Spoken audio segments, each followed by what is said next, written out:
واشكروا لي ولا تكفرون يا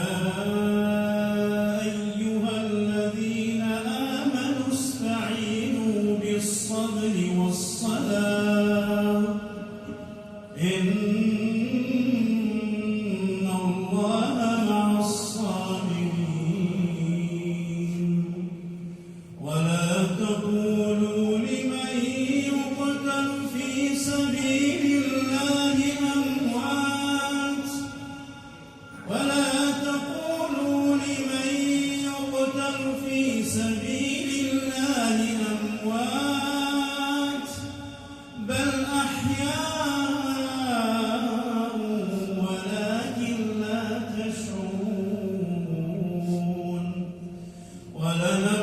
ولنبلونكم بشيء من الخوف والجوع ونقص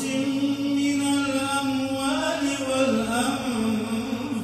والثمرات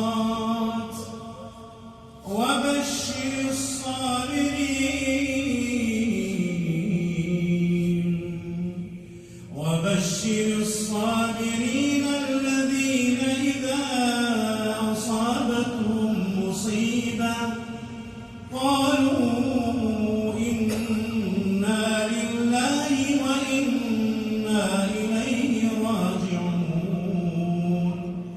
أولئك عليهم صلوات من ربهم ورحمة وأولئك هم المهتدون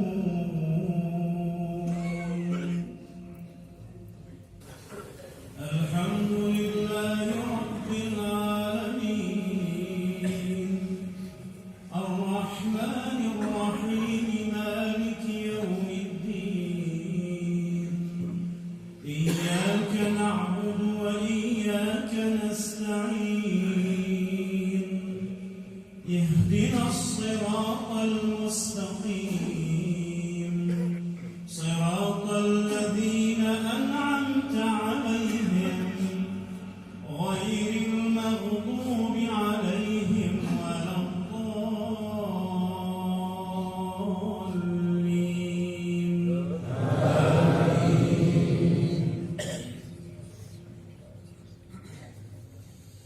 قل يا أيها الكافرون لا أعبد ما تعبدون ولا أنتم عابدون ما أعبد ولا أنا عابد ما عبدتم ولا